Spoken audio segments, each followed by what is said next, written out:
Hey, what is going on guys? RvzStealth here, and in today's video, I'm going to be giving you guys my opinion on the best early game champions. So all of these champions on my list have a really strong level 2 or level 3 all in, or they're really good at level 2 or level 3 from the jungle. So when you are playing these champions, you do have to make sure you take advantage of their strong early game though, because most of them are high risk, high reward champions. What I mean by this is if you get ahead with them in the laning phase, then they can definitely take over a game and they can get a really good snowball going. But if you don't have a good early game with these champions, then they're going to get outscaled by most of the meta picks right now. So with that being said guys, let's get into the video. So first up for top lane, I have Pantheon. Now Pantheon does have one of the strongest laning phases for any top lane champion, just because he does have his Q, which is a really good poke ability. When you are playing Pantheon, make sure you do try to poke the opponent down at level 1 with your Q. If you get them to around half HP, then you can look to go for an all-in once you hit level 2 with him. I would recommend taking Ignite instead of Teleport on Pantheon. Reason being is because it just allows you to have a lot stronger level 2 all-in, and it allows you to just surprise your opponents with the amount of damage you can do. He also does have his ultimate, which is the semi-global ability, so that's another reason why you really don't need to take Teleport. If you have to help your bot lane out, or if you have to help your mid lane out, then at level 6 you can go down there and use your ultimate to help them rather than using your Teleport. So just make sure that you poke the opponents down with your Q for the first few levels, and then once you do hit level 2, go for that all in and try to pick up first blood. Next up for jungle, I have Shaco. So Shaco does have a really strong level 2. He's probably got the best level 2 for any jungler in the game.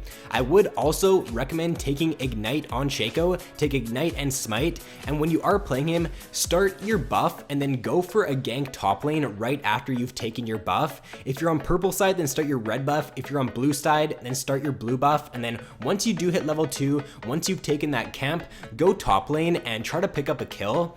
If you are playing with a strong CC top lane champion, for example, if you've got a Maokai on your team, then you've got a really high chance of picking up first blood, because if that Maokai gets Q and W once he's got level 2, then the amount of lockdown you have and the amount of damage you have from those two champions, being Shaco and Maokai, you're probably gonna pick up first blood. You should at least burn the enemy's flash. So when you are playing Shaco, just try to take advantage of his good early game, because you can definitely snowball the game out of control if you can pick up a few kills with him.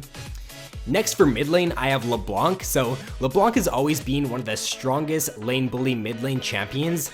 When you are playing here, try to poke the opponent down with your QW combo for the first 2 levels, and then once you do hit level 3, try to go for an all-in on the opponent.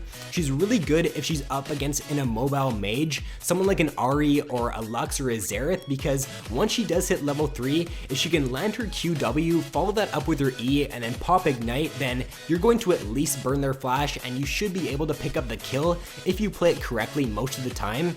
If you do get ahead with Leblanc, you can also look to go for roams, either top or bot, so she is a really strong snowballing champion, and I would recommend playing her if you do know how to play her correctly.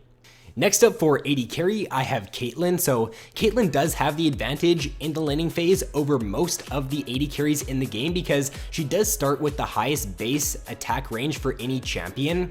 So when you are playing Caitlyn, as long as you aren't sacrificing CS, definitely look to try to poke the opponent out in the laning phase. If there's no CS available to be taken, then just try to poke the enemies out, especially once you do have your headshot up, because that's going to do quite a bit of damage. Once you do have the enemies poked down where you feel like you can go for an all-in, then you can definitely look to zone them from CS, and if they do come up to try to get some CS, then you can just go for an all-in on them. So as long as you do have a good early game with Caitlyn, then she can be a very successful champion. And my pick for support is Blitzcrank. The reason I picked Blitzcrank is because his level 2 all-in is arguably the best for any support in the game. If he's going up against a squishy champion like a Sona or a Soraka, who who are meta champions right now, if he can hit his hook on them, he's going to at least burn their flash, and he should be able to pick up the kill if he does run ignite most of the time, and as long as his AD carry does follow up and pump some damage into the enemy support or the enemy AD carry, depending on who you hook. If you don't end up picking the kill up once you do land that first hook, then if you hit the second hook, you're pretty much guaranteed to pick the kill up then. So as long as you can get consistent with landing your hook as Blitzcrank, then he can definitely carry from support pretty hard.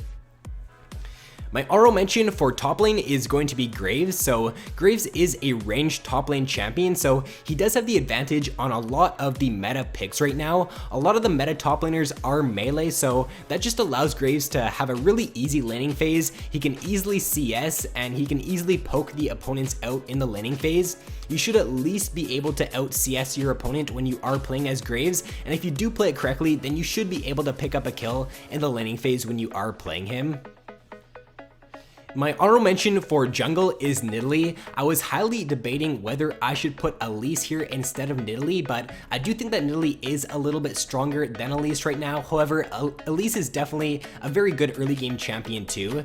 So the reason I have Nidalee at this spot is because if you can hit your spear with this champion, then the amount of damage you can follow that up with from your Cougar form is pretty crazy. You do a lot of burst damage in the early game, so as long as you can get your Q down, you can hit it consistently, then your early game as Nidalee can be very strong, and you can definitely get a nice snowball going when playing as her. My honorable mention for mid lane is Yasuo. So Yasuo is very similar to Leblanc in the sense that he does have a really good time against those immobile skill shot reliant mages. If the enemy does lock someone like an Ahri, a Lux, or an Azir, then definitely look to pick Yasuo and look to take advantage of his good early game. When you are playing him, what I would recommend doing is once you hit level 2, try to dash through the minions and dash to the enemy champion, get a little bit of poke off, and then if you are winning the trade, continue to auto attack them. If you aren't, then dash back through the minions and dash back to safety. Once you do get the enemy down to a little bit below half HP or to half HP, then you can look to go for an all-in by dashing through the minions, hitting your Q, and then getting your ignite off. So definitely look to pick Yasuo if the enemy team does lock one of those immobile skill shot reliant mages.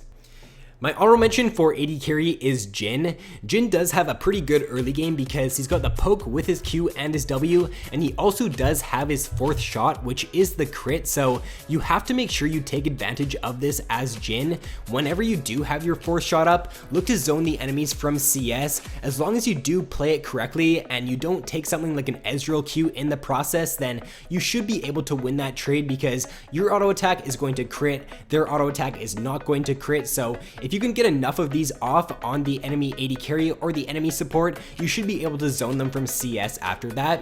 I would also recommend pairing him up with a good CC support. For example, if you pair him up with a Leona, Leona does have her E and her Q, which are both CC abilities, and she can hit those on the enemy AD carry.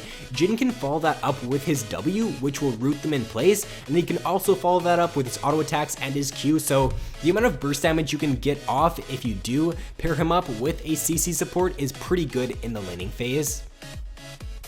And to round out this video, for support, I have Brand. So Brand does have really good poke in the laning phase. He's got his W, which is the long range poke ability. If you can land 2 or 3 of these off on the enemy AD carry, then you can definitely look to zone them from CS. Whenever I play Brand, the enemy just doesn't expect the amount of damage I can do, and I usually end up picking up first blood most of the time when I do play him. I would recommend taking Ignite on Brand instead of Exhaust, just so you do have a lot more kill pressure in the laning phase. If the enemy doesn't have, if they have like one assassin, then I would take Ignite, but if they do have like an assassin in the top lane and in the mid lane, in that situation, I probably would take Exhaust, but just make sure you try to poke the enemies down with your W and your Q in the laning phase as Brand, because he definitely does do a lot of damage. So that is going to be it for this video, guys. If you did enjoy, then be sure to leave a like and subscribe if you have not already. Also, let me know in the comment section below if you guys would like to see one of these videos for the best late game champions, because if you'd like to see it, then I can definitely make that video happen. So with that being said, guys, thanks for watching, have an awesome day, and I will see you in my next video.